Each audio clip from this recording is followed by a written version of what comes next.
What's your question? Should I have my shirt on or off? Well, we have a like a little period where we do take the shirt off. What would you not in not in say? AyAyAyAi podcast, you know. It's a sub I, podcast.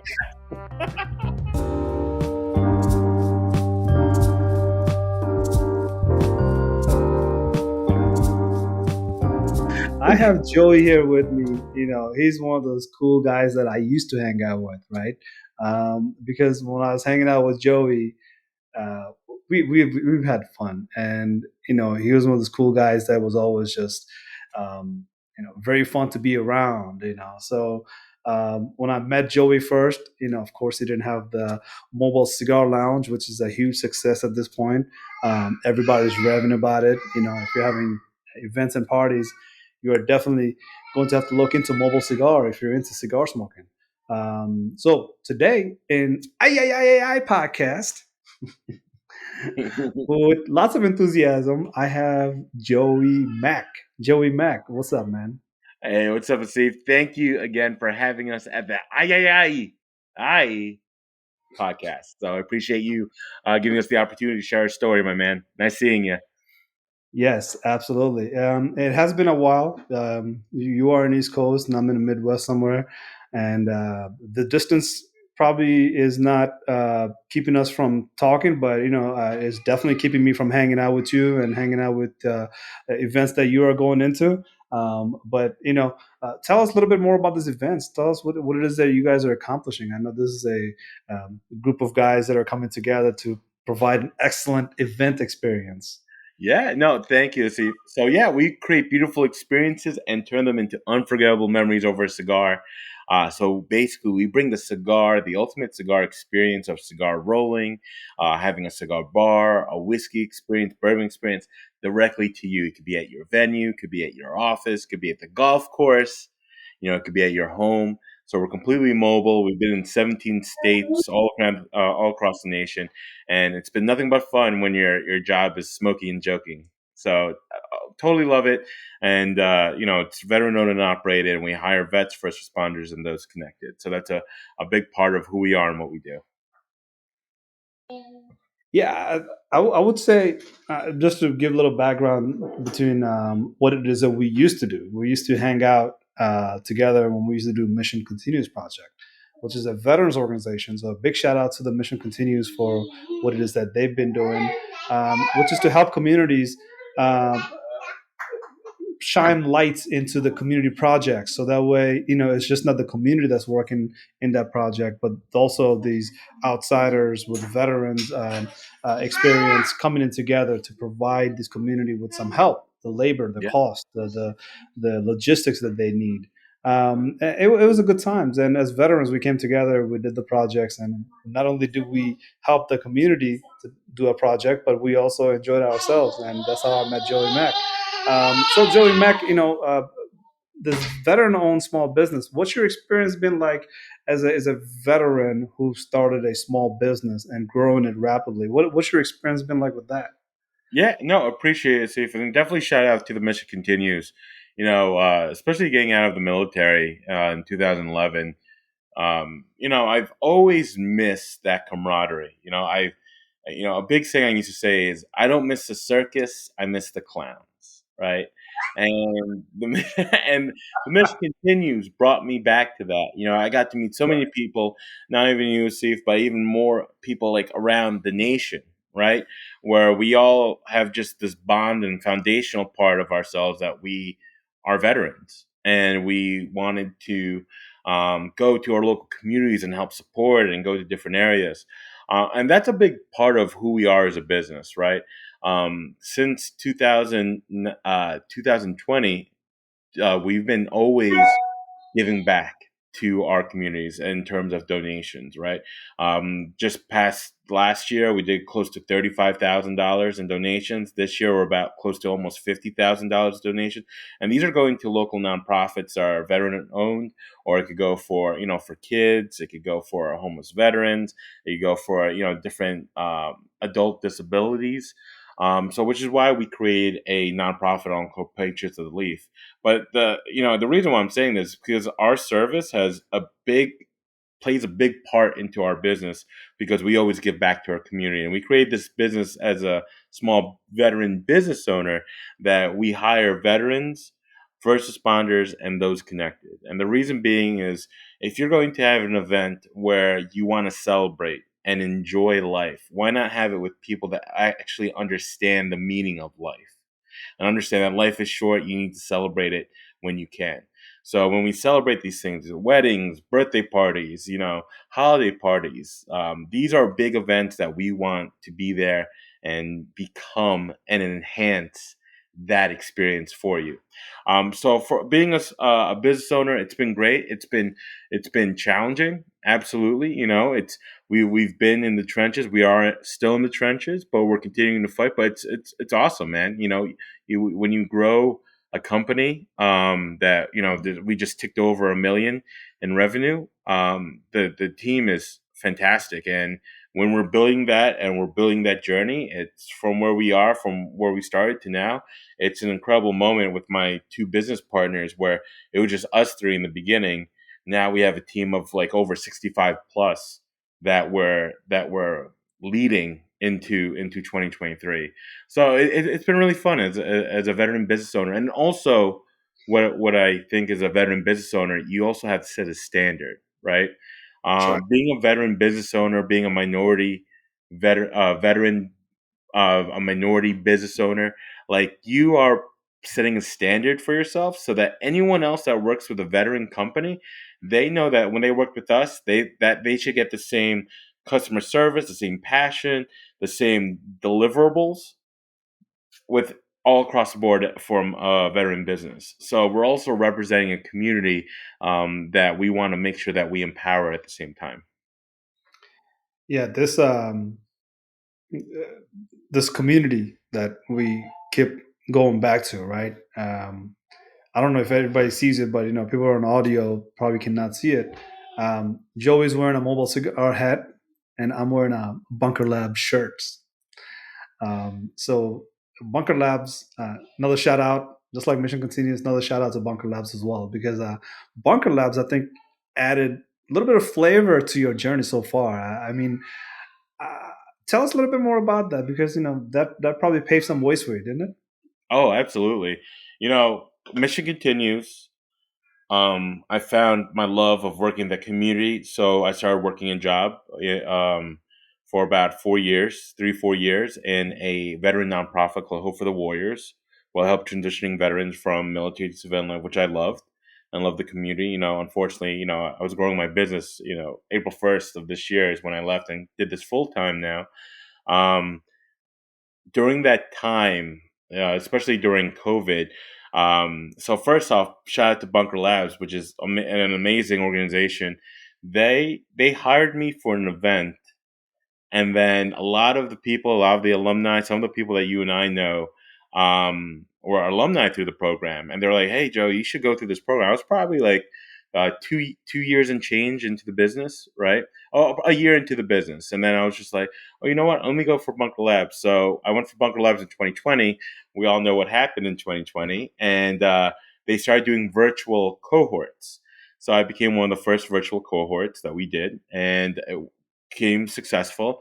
Then I became an alumni, kind of like an alumni captain for the next virtual cohort.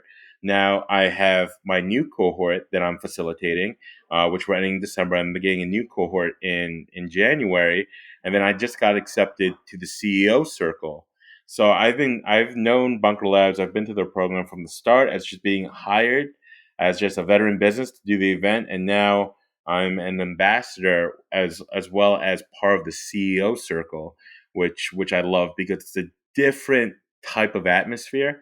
We're talking with people making 800,000 and up. The table I was at, this person's making 2.5, this person's making 7, this one person making 14, this guy's making 70, and it's all awesome because in Bunker Labs they have from growth to startup to the middle part to the scaling, and we're not having conversations of like, hey, should I do S corp or C corp or B corp?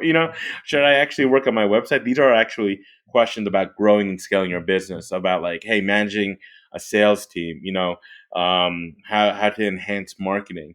It's a different level, which I love. But for me, same with Mission Continues, I'm giving back to veteran entrepreneurs. So I'm still serving, which I love, and I have about 7 veterans in our cohort, and they're awesome, fantastic, and very happy to say a lot of them are doing better this year than they did last year, revenue wise, which is awesome. So that's good. Yeah, yeah.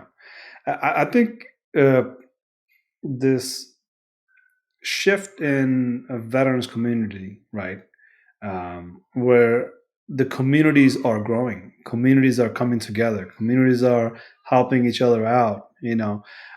This theme is going virtual, right? Yeah, This theme is gaining momentum because of this virtual situation where, you know, when I imagined when you got out of Vietnam War or you got out of the Gulf War time zone around 1991, you didn't come home to Mission Continues or Wonder Warrior Project or Bunker Labs or thousands that I can name at this point.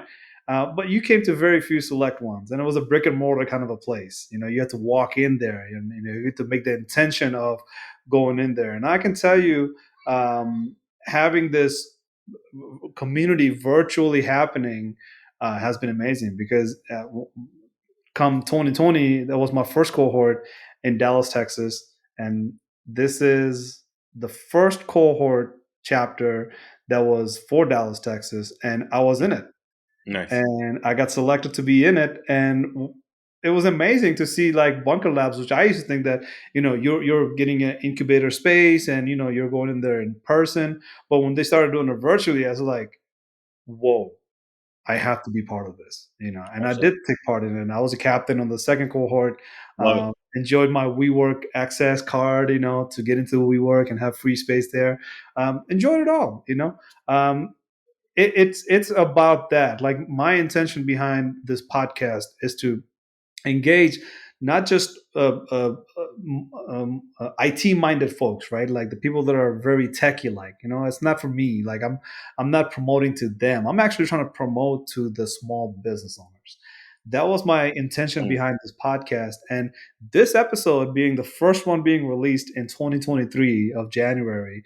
Uh, thanks, Joey, for making this happen. Yeah, I Uh, appreciate it, man. we want to set off the trend. We want to set off the trend of small business owners are the ones that will need to pivot or take advantage of AI machine learning. I mean, this is a podcast about AI machine learning, but Yep. the underlying theme of this AI machine learning podcast is to bring that awareness to the veterans community, bring that awareness to the veterans business owners, bring that awareness to the small business owners Yeah. who may or may not have understood the fact that AI machine learning has been driving a whole lot of IT technology for many, many years at this point, right?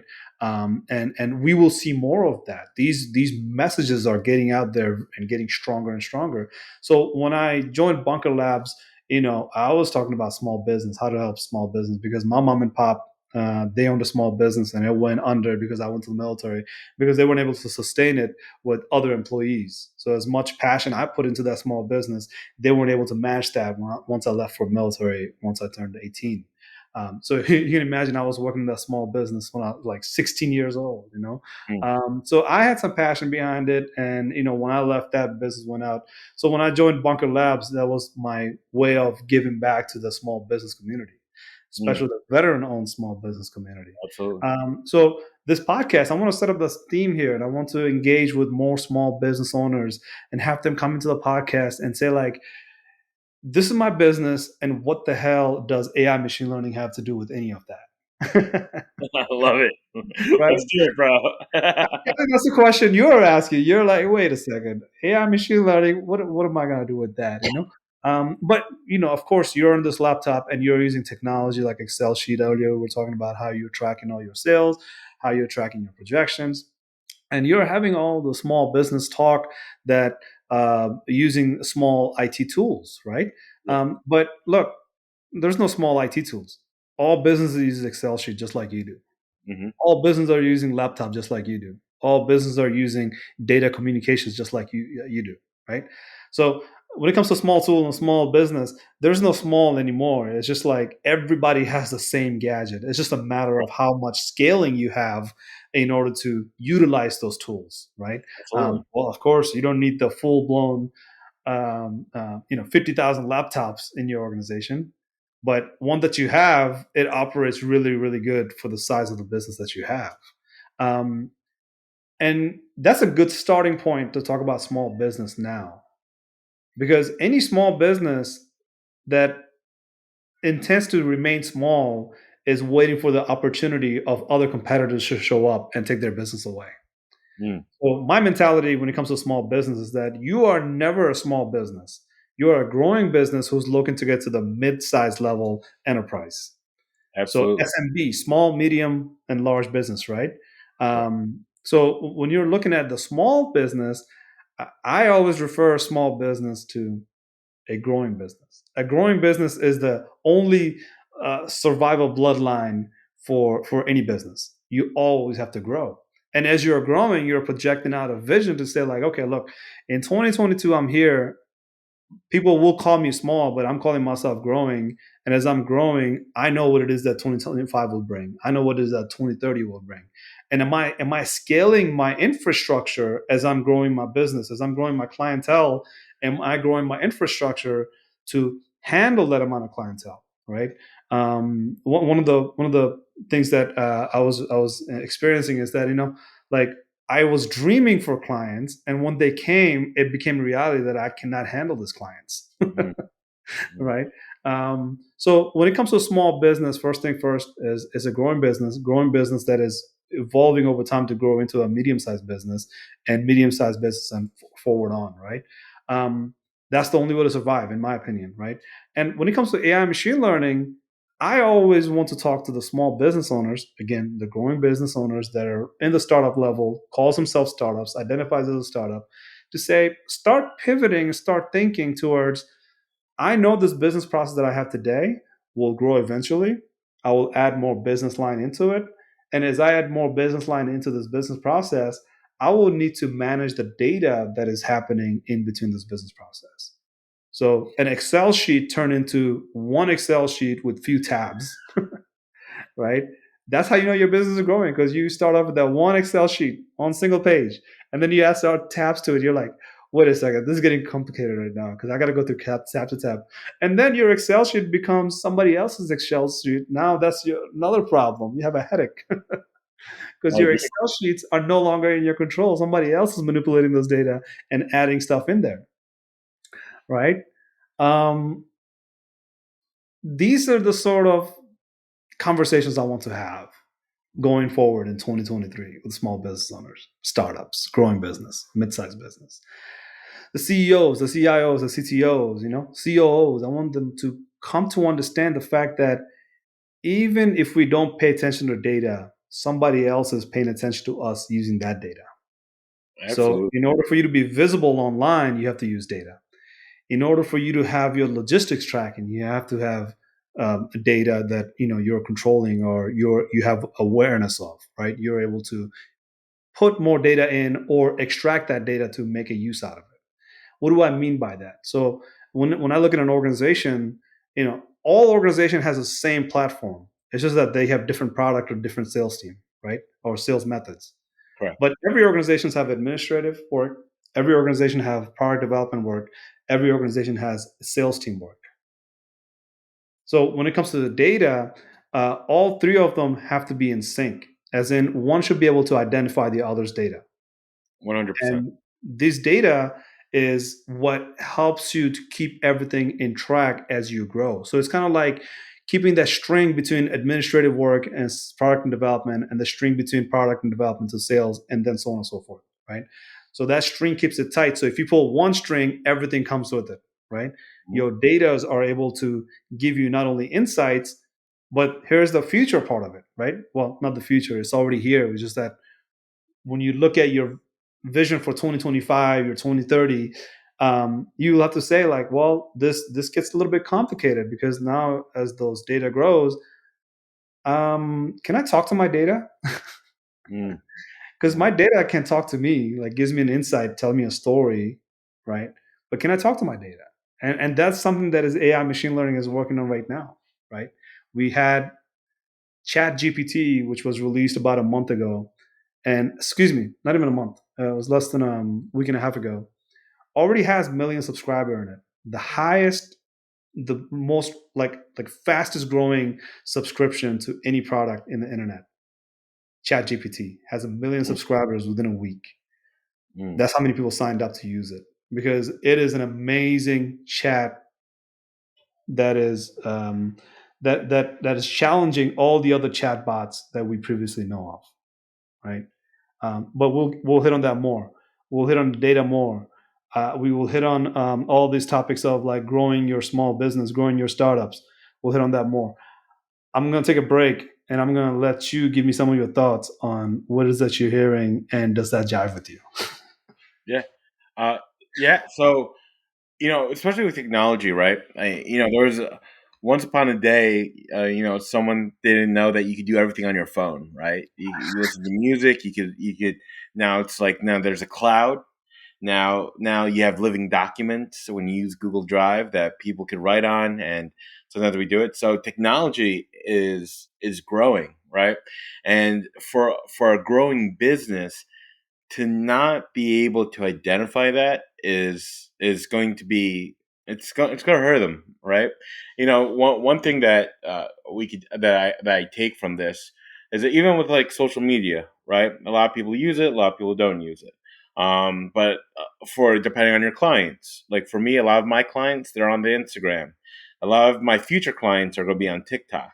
As the age bracket moves on, because you're going to have these young people that are going to this is what they're going to grow up on, uh, just for a quick example, I remember I was having a conversation and we were telling this 18-year-old, yeah, we had a telephone line, and if you're online and you picked up the phone, you actually lose internet. And we had to explain that to her. And she's like, what do you mean? I don't, what are you talking about? I'm like, listen, there was a time where there was a modem and did a dial up. But then if you got some money, you bought your own phone line for your computer Right. so that it cannot be disrupted from the phone line, right? Now we have, you know, fiber fiber cables, you're getting speeds, awesome from where it was. And this is a span of like what? Less than 20 years, 15 years? And I think technology has grown from for the past 20 years significantly.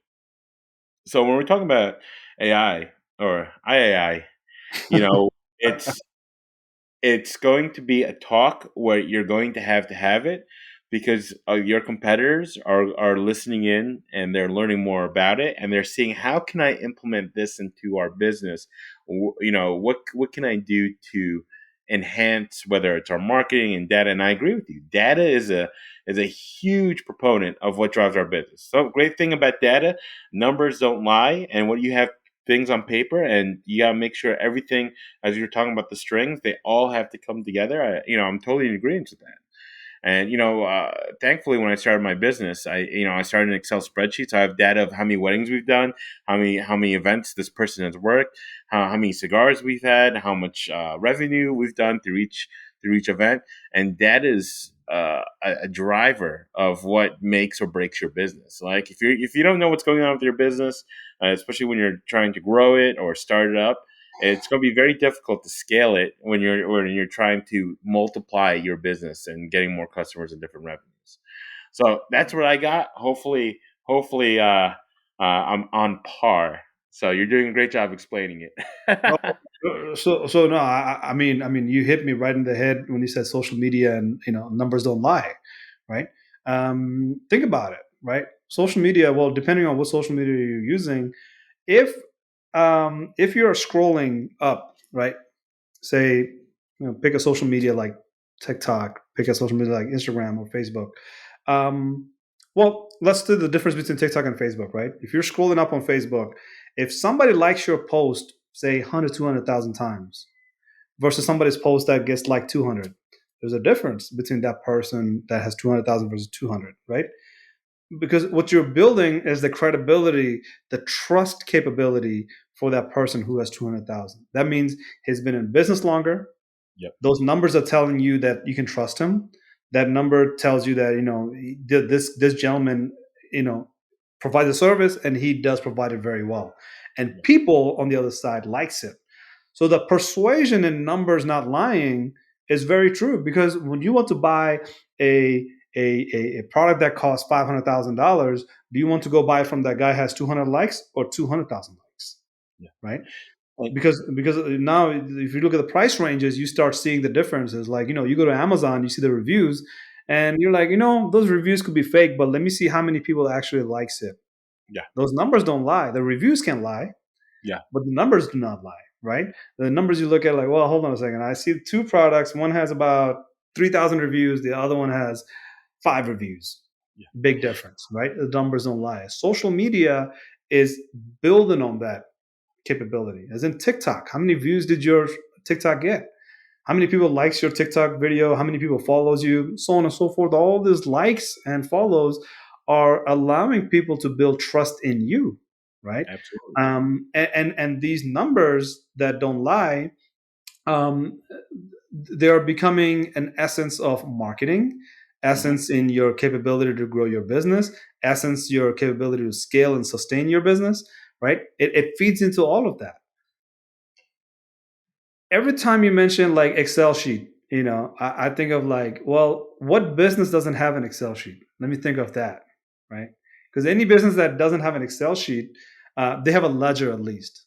At least they have a ledger, right? The ledger that is handwritten ledger, right? They're doing their accounting plus and minus Yeah. using, I don't know, M&Ms or whatever that they're using to I, keep tabs on things, yeah. I hope they're using something.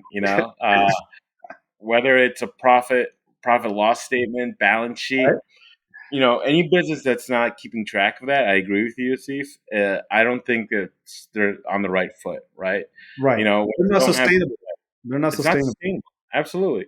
When you don't know your numbers and you know the percentages of net revenue, if you have a product or service, how much money you're making out of it, how much you have to sell to make a certain quota or to make Right. a certain revenue goal, you're just shooting at nothing. And if you don't have those goals, it's kind of like you're not, it's not sustainable. Absolutely. And I And agree with you with Yelp and Amazon and Google with social proof. That has changed our on the way we look at things. Absolutely. Because when you go to a restaurant, right, you go on Yelp that's and right. you're like on Google and you're Mhm. like, listen, I don't know if people can see me. I'm a big guy. I love to eat, right? When I'm looking for a restaurant, because I don't have so much real estate in my Right. stomach, right? I want to go and spend money where I know the food's going to be good. Right. And that's why, we term that social proof when people look at your numbers and they look at the reviews. That's why I spend a lot of time. We have about over close to almost 600 plus 5-star reviews. Now, you're a couple that comes to us and they're like, hey, let me look at your business, look at your reviews, right? A big saying that that I was taught is, price is only a myth in the absence of value. So if there's no value within your price, then you're definitely not going to, have the client's trust to be able to buy your product or your service. So I agree with you 100%. Like that's why, as we talk about technology going up, people, the kids now who are going to be in their 20s and 30s, they're growing up with this stuff. And if you're not in the Google My Business space, if you're not in those spaces where they're reviewing on Amazon or Etsy or some other stuff that people websites, and you're not building your reviews or people to look at it, reviews are scary too. It's a double-edged sword. You can have bad reviews, you can have good reviews, but the more reviews you have, the more people are like, okay, this product or service is actually for real, and I could trust them because hundreds or thousands of people have trusted them as well. So love that point there. Yeah. Look, and the AI machine learning behind that is that when you want something like a tracker to have a ledger to say, like, there's a ledger also for these count of how many people are engaging with you, right? As in how many people follow you, how many people like you. There's a ledger somewhere out in the that that system that is like way out in Silicon Valley or somewhere in California or somewhere in Ohio, right? That data centers where they're Metaverse. powering these ledgers, right? Yeah. Um, these systems, they have to keep an integrity, as in, if you're in Yelp and you own a business, and you could go buy likes from China. You can Yeah. go buy likes that are like, not real likes. You could have fake profiles that will like your items, and they will do it for charges, right? You want 100,000 likes, pay me $2,000. You want, more, you got to pay more, right? This is what's happening right now. So the machine learning and AI are some of the capabilities that will give us the ability to trust, right? Because you need to be able to trust those digits that you see, right? The social proof, somebody can fake it, right? You Yeah. need to have that ability to say, how can I employ a machine to keep these numbers honest? Because there's not enough people in the world that you can employ in order to have those engagement verified, right? And this happening. I mean, I want to give you an example of Twitter, right? Twitter recently had change of CEO, and as soon as the CEO comes in, there's drops in the bots, right? There's fake accounts that has been able to operate. They no longer exist, right? So Mm. now Twitter has less account than you used to have, so less users than you used to have. But that also means that you have less unverifiable information, right? You're not spoiling an information that is coming in with fake information mixed into it, right? Because we know that all the information does not come from 100% of the users. It only comes from 1 or 2% of the users, and 13 or 14% of it will share that same information, and then it will catch on fire, become like a real story actually, right? But it could be inflammatory, it could be a bad information as well, or it could be a marketing promotions, right? Viral videos, right? Things of that nature. It's happening. um, AI machine learning has lots of component that allows people to verify these sort of activities, right? When you have these sort of activities on online, and you have machine learning to say like, look, this is how this trend has started, right? And this is how we will prevent it next time. But in order to prevent it with the human labor hours, you're going to need about 500 people on this server room or this computers going away 24 hours a day, just like literally plugging away at trying to prevent these things from happening. As in, one story breaks and it catches on fire on the rest of the internet. Machine learning is able to capture these and say like, okay, let's prevent that from happening. Mm. These are the bad actors that are preventing, using misinformation to gain customers or gain attention of people, right? So machine learning and AI, look, that's the case that has nothing to do with the small business yet. But if you start translating it for the future, that's what we want to talk about, right? We want to talk about small business. This is not something that a small business can afford to have, like, AI machine learning to verify all the stuff that they don't have access to, right? But it's important to understand these kind of factors is that when you have big social media companies that are using AI machine learning. So who's using AI machine learning? LinkedIn, Facebook, well, call it Meta, Amazon. Amazon is not a social media company, but of course, any Fortune 500 companies you're looking at, they're they're very much, I would say, with high confidence, up to 80% or more is using some sort of AI machine learning, right? Either they built it or they're using the service of AI machine learning to get their job done, to get their business process going, to get their workflow uninterrupted, right? How does that translate into Fortune 100 million, right? I think in the US we have about 70 million businesses. So how do we get not the Fortune 500, but the rest of the business world to benefit, develop, or provide machine learning as a service, right? You don't necessarily have to develop machine learning, but you will be impacted by that machine learning usage over time. So if you're a small startup growing business, I want to say all three of those words simultaneously because I love the word growing, but not everybody believes in growing. They believes in startup or small, right? Small startup growing business. if you hit a disruption in 2025 because of some system of AI machine learning is what's enabling your competition, you are in trouble because you have to look at AI machine learning from the perspective of yes, the big businesses have it. I don't have to have it. I don't need to use it. I don't need to be aware of it. But the thing is, AI machine learning doesn't show up overnight.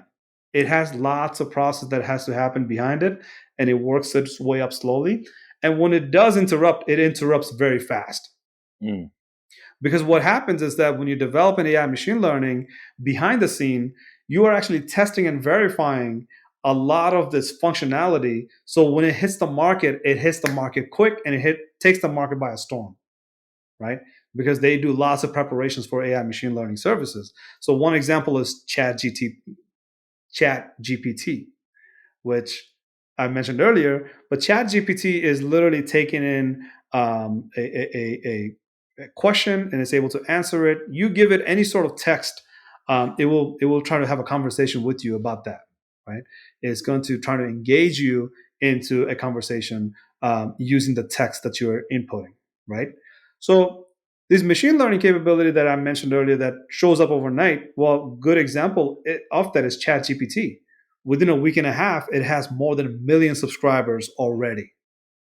So if you go down to the Google Images or Google search, you will see the breakdown of how long did it take YouTube to hit 1 million subscriber, how long did it take Twitter to get 1 million subscriber, how long did it take all these other subscription platforms to hit 1 million. It took them a while, Yeah. but to hit something within 7 days of 1 million subscriber is unheard of, right? And guess what ChatGPT runs on?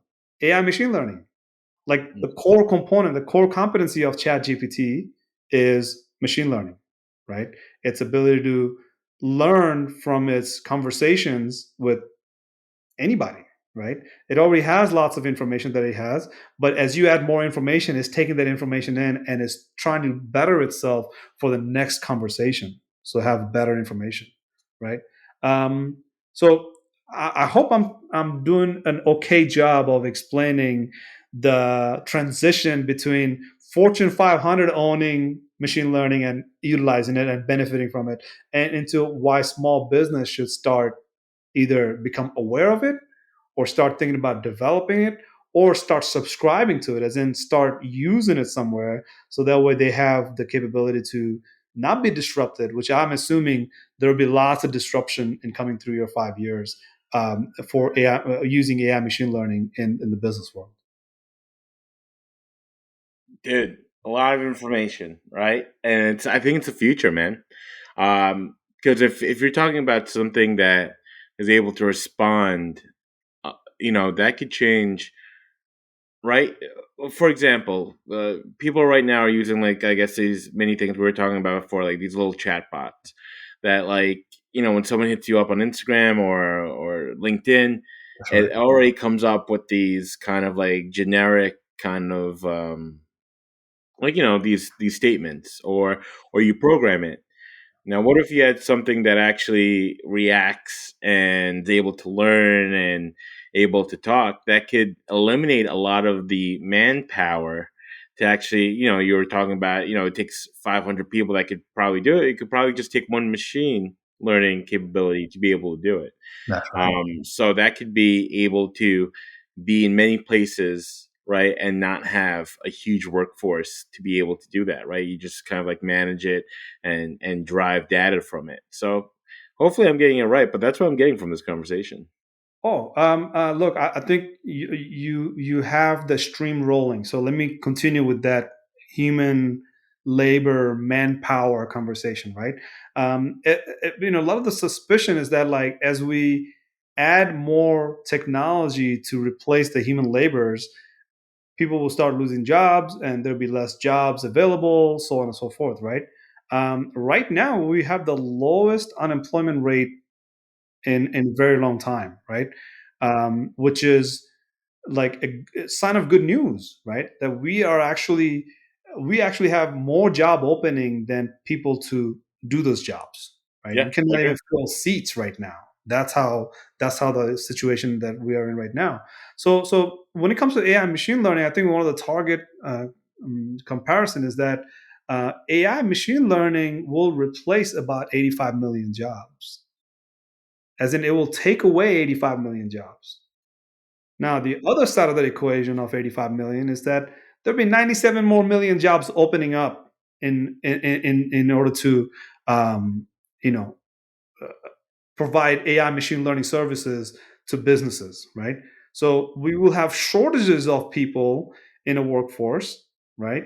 And then on top of that, we're going to lose 85 more million people to who will be replaced by AI machine learning somehow, right? Be impacted by AI machine learning, and then there'll be more of job opening because of AI machine learning. So the the the dilemma here is something that I don't want to get into the future of things, because like I could be wrong, because we've always been wrong when we talk about future.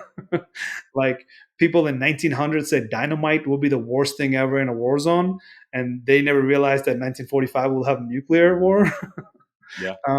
So no need for me to predict, but this is the sort of indicators in manpower that we can already assume, right? We don't have to really talk about technology at this point. We just have to talk about the manpower, right? Mm. We don't have that much manpower, and then we're not giving birth as much as we used to, which is slowly declining, not just in the United States, but in the rest of the developing world around the European continent and North American and South American continent, right? We're having a decline in birth rate, right? And this declining in birth rate means that in the future, look, I don't want to be the guy that says like, look, robots, robots, robots, but if you don't have robots, you don't have a workforce at one point in Mm. the United States. Yeah. You'll have to have robots because we don't have that many young adults who will not only pay tax but also will work in order to do the jobs that that needs to happen in order for the society to function, right?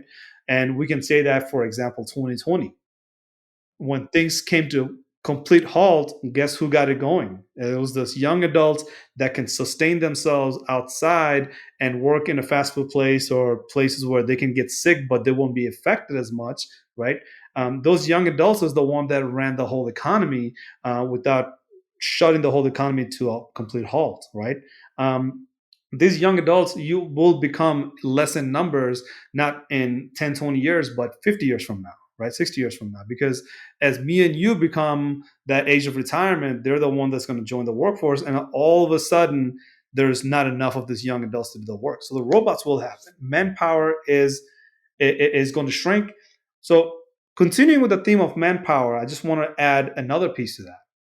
The manpower that we have today will have to start engaging in AI machine learning. And that's one of the reasons we're having these conversations, even though it might sound dry and boring to talk about AI machine learning. But here's the component that we need to do today. We need to get engaged in developing and designing AI machine learning so that way our input matters, right? Because if we don't have that input to say, if you're developing AI machine learning to replace the whole workforce, you would probably have a boardroom full of guys, right? Boardroom full of people saying like, look, how do we maximize that 1 billion to another 10 billion? Let's replace the whole workforce. Let's have the robots do all the work. Let's have everything manual. Let's have excuse me, not manual, but automated, right? Automated.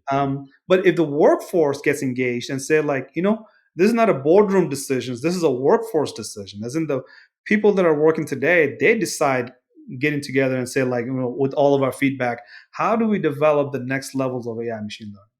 Because once you start engaging in that conversation with the workforce, you get a total different output or the need or desire, right? The workforce says, no, no, no. The type of workforce that we have today, what it needs is augmenting. It needs the ability to do more with the machines rather than to say replace the workforce and it will just do all the work that workforce does already. No, no, that's not what we want. What we want is that workforce that is augmented by AI machine learning, is assisted by AI machine learning, so we reduce the risk of accident, reduce the risk of possible retention issues, right? Because if you have a burnout at work and there's no AI machine learning to help you, of course you want to quit. But when you're very comfortable and happy at work and there's an AI that you supervise and it does all the job for you majority of the time, all you have to do is make sure that AI machine learning is on the right track. You'd be much more happier because that's what humans do. We are actually very good at supervising. We're not really good at redundant, repeatable, and dangerous task. We just don't want to do it, especially a dangerous task that you have to repeat over and over, right? Mm. So when we supervise, we do more and we are more creative. Humans are the ones that's going to be creative enough to design those AI machine learning. And once you create that AI machine learning, now you are creative enough to do other creative things, as in you're going to add more to the economy. And I'm not just coming up with that theory like, oh, I see the future, I said a dream about it, right? No, this is literally what happened when Ford came down with T model, right? Yeah. People started to getting rid of their horses. They start riding their cars. They start build bridges. They start building roads. And guess what happened? They got creative with what to do with the tire and a wheel, right? You want to go off roading? Let's do that. Let's have NASCAR. Let's do that. Let's have all sorts of innovation, because now you have more time in your hand, because now you're creative, because you're able to go places with your car. Now that you're driving a car, you're not slow and stuck behind a horse buggy. Well, I guess the cars are stuck behind the horse buggies, but once the horse buggies are out of the way, you're moving fast and you're able to innovate fast and you're able to be creative much more. That's what happens with AI machine learning in the future. There's no doubt about it, because this is a repeatable process that has happened in history so often and so frequently, right? But my point about manpower, the labor hours, is that the human capital that you have today, you have to provide that human capital with some incentive to stay engaged at workplace, right? Because once you get bored, once you get non-creative, you're not able to innovate anymore. What we're seeing today in 2023 is what's happening right now, is that people are like leaving the jobs that they don't find themselves being creative. They don't find themselves being engaged. And there's a big poll out there that says majority of the people are not really engaged at their work. They're quiet quitting, right? They're quietly not doing their job, even though they're at work, they're getting paid for it, but they're not really doing their job. It's happening, right? Creativity is what AI machine learning will allow us to do if we let the AI machine learning do the job. But we have to have the workforce engaged in developing and designing the AI machine learning. Otherwise, you end up with robots that replaces the humans rather than augmenting the humans. I'm gonna stop right there because I know it's a whole lot, but that is something that I'm very passionate about, as you can tell. Oh yeah, absolutely, man. But there, it's technology, right? Going back to for the T model, Apple with the iPhones, and now back in the day, we used to have it would be like 256 megabytes. Now you could get terabytes, right? Technology is always forward, so definitely a big proponent of that is technology is paving the way and making things easier too, right? So yeah, I totally understand, man. Yeah, I got basket full of old hard drives, right? Um, terabyte is the last one I bought, and I was thinking like, wow, terabyte. Now that I have terabyte, I don't have to buy it anymore. Well, instead of buying a terabyte, I'm in Google Cloud buying terabytes, right? Yeah, Instead yeah, of buying hardware, I'm just buying software that will allow me to have terabytes of storage. Things evolve. Things evolve for right or wrong reasons, but the right one stays. Because as you can imagine, if you have a hardware, there's always shortages of hardware, right? yeah, So what you have to do in the future, you have to start shrinking those hardware down to non-existent. As in, if you don't develop a hardware, that means you really don't have to worry about it wearing out, breaking, or fixing it, or all sorts of problems. So um, some hardwares will be shrunk, right? As in, I no longer have a hard drive that I carry in my pocket, right? I just log into it wherever the laptop is. If you have a phone in your pocket, well, what's the future of that phone, and what's the future of AI machine learning in that phone, right? What's happening right now with your Siri is that your Siri is continuously listening. It knows about you more than you know about yourself. I mean, I'm assuming that's the truth, because I really don't keep track of what I did 30 days ago in a spontaneous moment, right? Siri does. Siri probably thinks like, oh, spontaneously he was looking up some stuff on the internet. That's interesting. He never does that. yeah. I don't think about it that way about myself. I just thought I did something and I forgot about it 30 days later. But Siri will remember that forever, right? So when you have AI machine learning, and I can go more into that and technologically break down how Siri and Siri stores those memory in the system. But without going into that detail, let's just talk about the you. I found this on the web for stores with memory in the system. Check it out. All right, Yeah, see. I have my phone next to me too, so it's just like I'm just waiting for it to pop off. All right, we'll replace the word SIRI with Apple. Yeah, So what's happening is that it's collecting all this information about you and using the machine learning technology. It's getting better in understanding who it is that you are and what sort of services that you will need in coming years. So what I would say in future, the hardware, like if you look at this phone right now that I'm holding up, it actually has a lot of empty spaces in between it. yeah, And the way it's compact right now, you would think, well, hold on a second, like that must be packed with all kinds of hardware inside of it. It's not. It actually has a lot of air stuff in, like airspace in there, because they weren't able to fill it because every gadget they're building is shrinking, right? yeah, So the semiconductor chips that there's inside, the motherboard that is inside, the cameras that are inside, they're all shrinking. So the hardwares are shrinking. But what the AI machine learning is able to do is take those hardware and replace them into, say, a service, right? So in future, I don't think you will buy the phone anymore. You will buy a device that it will be very like easy to handle. It'll be size of your palm, and what that will do is just listen for what you have to say, right? So instead of you texting with your fingers, you will just use your voice command, right? yeah, Right now we have that capability, right? yeah. You can talk And into a Siri and lot more say, people are "Give me using text," it now. Yeah, a lot more people are using it. People that go on their phones and just talk, and right? instead of like typing out a text message. Yeah, So that's happening. So Jarvis, that Iron Man situation, right? Iron Man's had his Jarvis in his lab, and Jarvis was an assist. That's literally will become the reality, as in no longer will need the use of keyboard, right? But when you don't have a need for a keyboard, you don't need that much of a hardware space. So your hardware shrinks into a point where it's able to just communicate with you using voice. And then it's able to have a conversation with you. Like, have you understand, like, okay, what it is that you just said, not only do I understand it completely and perfectly, because Siri at this point has a lot of glitches to talk, but it will be able to talk back to you and talk back to you and have a conversation with you and have you walk through the process of making decisions, right? yeah, And be that you'll provide a monthly fee to have this kind of Siri services. So that Siri that's in your pocket is able to make phone calls for you. It's able to send text for you. But what else? Look around all the devices in your house, the IoTs, right? The little devices that are Nest, like controlling your temperature in your house. The Ring doorbells that you have outside your door that's allowing people in and out of the house. So now, if you imagine adding all this IoT into this device, adding that to the device, and now communicating with those devices through your, SIRI, right? Apple. Um, these are all possible with machine learning because what machine learning adds to these capabilities is how you go about it. Because today we can do it actually. It's just that the machine learning component is what makes it smoother, that end user experience is far better with machine learning rather than without it, right? And the big difference is that if you don't have AI machine learning, it's most likely just a bunch of coding and programming language that allows you to communicate. But those communications are very choppy, very late. Like it doesn't feel fluent. It doesn't feel like you're actually communicating with a human being that understands human being, right?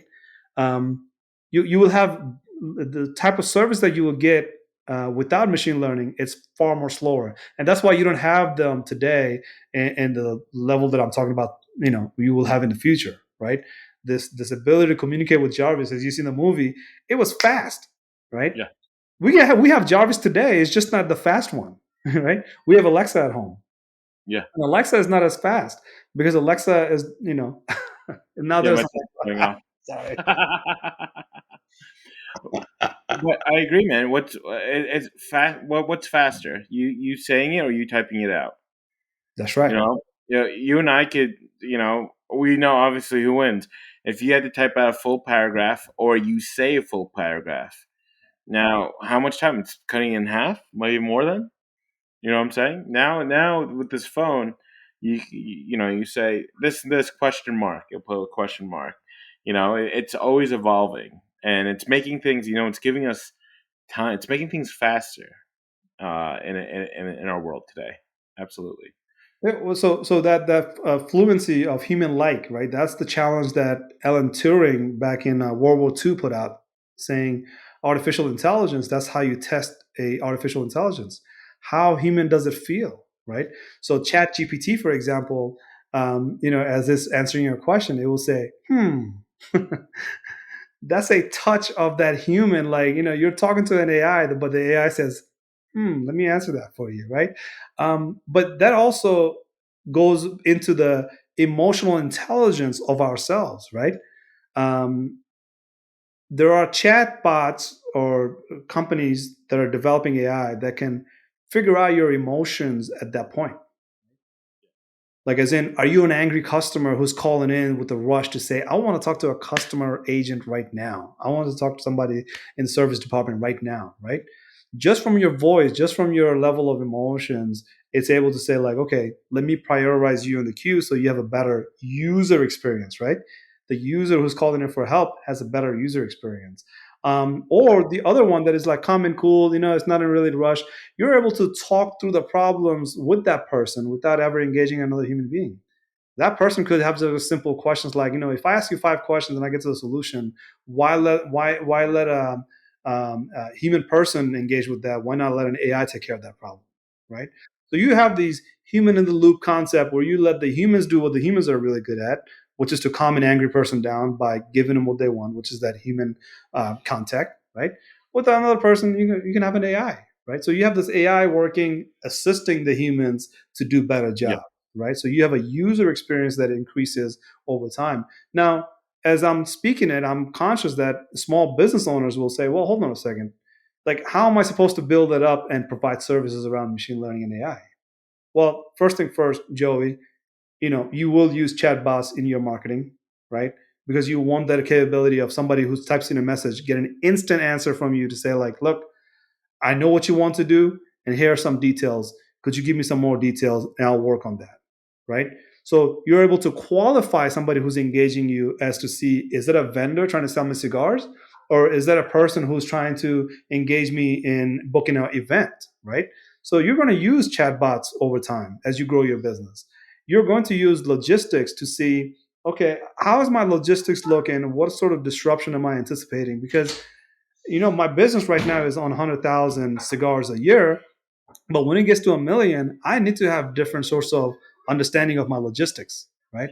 My supply chain planning. What's happening in Nicaragua? Can I understand what's happening in this South American country? So that way, my logistics, if they get interrupted, I have a pivot. I have secondary backup plan to engage with, right? He's warning me. It's time for me to go. Yeah, no worries. But does that make But sense to you? Like, as a small yeah, business, as a startup, as a growing business, you will engage with machine learning over time. yeah. But ultimate key takeaway for a growing business is to say these AI machine learning capabilities don't come overnight for you. They are grown by you, just like the Apple product that we were talking about, SIRI. Its ability to learn and understand and provide you with the services over the years, not overnight. Because if you buy a system that doesn't know you, it will only behave like it's a manufacturing default, right? But if it gets to know you over time, it does better and it tailors the service towards your need. And I'll stop right there. You know what? You can take an example, right? Oh, when you're talking about technology, throughout the years, it's going to be more accessible and more affordable, That's right? right. Take for I'll stop there. example, TVs. Oh, There used to be a time where TVs, those huge projector screen TVs, were thousands of dollars. Now you go to any store now, you find some plasma TVs for less than a couple $100. The accessibility, the cars. We're talking about batteries for the cars. As time progresses, right, to replace a battery for an electric car, the batteries are going to be more accessible, more affordable. That it's going to be make it more easier for people to look at. So technology, as it's progressing, is going to get better, two, get more accessible, and three, also be more affordable. that's right. Right? Back when the first cell phones came out, right? What was it that they had the car phone? It was like, wasn't it like a couple grand or something? It was definitely a lot of money when to have that, right? And you only can make one call, and use it, or you could, you couldn't get these. Now a lot of companies are now offering unlimited, time. back at the time, you have to you're like, man, I only got like 500 minutes, or I could send only X amount of text messages because if Right. I go over, they're going to charge me more. But as time grew, unlimited text messaging, unlimited calling, Apple, the iChat, I think that's what it's called, right? It just gets more accessible, more affordable for people to use. So as time progresses, it's going to become that. So, Joey, one of the slip of the tongue for me has been that when I meet somebody and I say, when I was your age, I have to, start like pretend like I'm vomiting. Dude, I just said the worst thing possible, like just to say like when I was your age, because I heard that term so much in my life when I was young, and then I'm realizing I'm using it. I'm like, wait a second, what did I just say when I was your age? Like that's just aging me, right? Yeah, And that's a natural progress of life because I'm a big fan of history. So when I look at history, it actually was a privilege to live beyond age 25. And once you've celebrated age 25, I would say it's a big celebration to have. Actually, not 18. 25 is a big celebration because not a lot of people in history have made past 25. And as Richard Dawkins would say, none of your ancestors have died young, right? All of exactly. your ancestors did give birth to you. So it's a privilege to be alive. It's a privilege to stay alive this long, and it's a privilege to see AI machine learning come into a point where now it's almost in every household, as in Yeah, not being talked about, but it's present somewhere in fashion, right? If you use Google search at any point in your lifetime, you're using machine learning, but yeah, you don't have to know that, right? Your yeah, user experience matters. So when you're a startup, when you're a small business, when you're a growing business, you have to start thinking about your user experience in the future. And if your user experience has something to do with IT, you have to start thinking about machine learning. If it has something to do with data, you have to at least explore the idea of how much machine learning and training or data training sets do I need, right? You have to start asking these questions, right? So as you said, you already have lots of these technologies, and you're seeing them evolve. Next level of evolution of that is that user experience. So when you have a car phone that only makes one call and you paid so much money for it, none of these things adds up to say a good user experience, right? The user, not all users have enough money to just throw away, right? Most of the users wants to spend money, very frugal, very wisely, so that way that product that they buy gives them a good user experience so they can fall in love with it. And that's what's happening right now with products. We only have actually fewer products today that we love, and we keep them when we keep coming back to them over and over. We have that going on in 2023. So when you're talking about in the future as a growing business, you have to ask yourself the question, user experience, how does that matter, and what sort of infrastructure do I have behind that user experience? And that infrastructure, how can I improve that infrastructure with machine learning? So that way, in turn, user experience increases through that machine learning. yeah. So I'll go back to that Google search example. You've been using it for 10 plus years at this point, but you've been using machine learning the whole time with Google search, right? That's an infrastructure. There's such a giant infrastructure behind it, but through a small laptop, it just looks like an empty white page that has a bar in it. And you type in stuff in Mm. it, all of a sudden it's giving you all sorts of information, right? And it's not confusing you. It's giving you a good user experience that you come back to it over and over to say, like, I have Yahoo, I have Bing, I have all these other options, I have DuckDuckGo, I have all these, other options, but I keep coming back to Google because somehow Google captured everybody's user experience imagination, right? It got everybody to be in the same place. Now, if you look at Google, every product that they have on top of the search bar is all based on machine learning.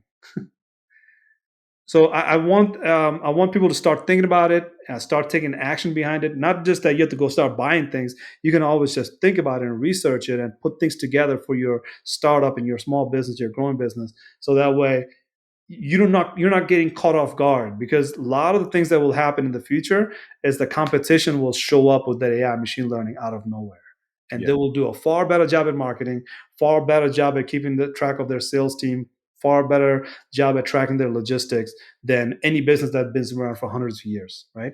A good example, Blockbuster no longer exists, Netflix does. And there's something to think about when you think about your future business. absolutely, man. Absolutely. The future is here. as they say. Well, with that, Joey, um, thank you. Thank you so much for making the time. It's really good catching up with you. Good friend of mine, cool friend of mine, people that I used to hang out with, and I thought I was cool just because I was hanging out with them.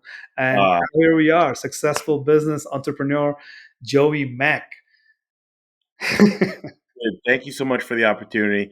Like I said, I'm gonna go back and research some of this stuff. Because you don't want to be behind the curve when your competition starts using it, and you're like, you have to catch up, right?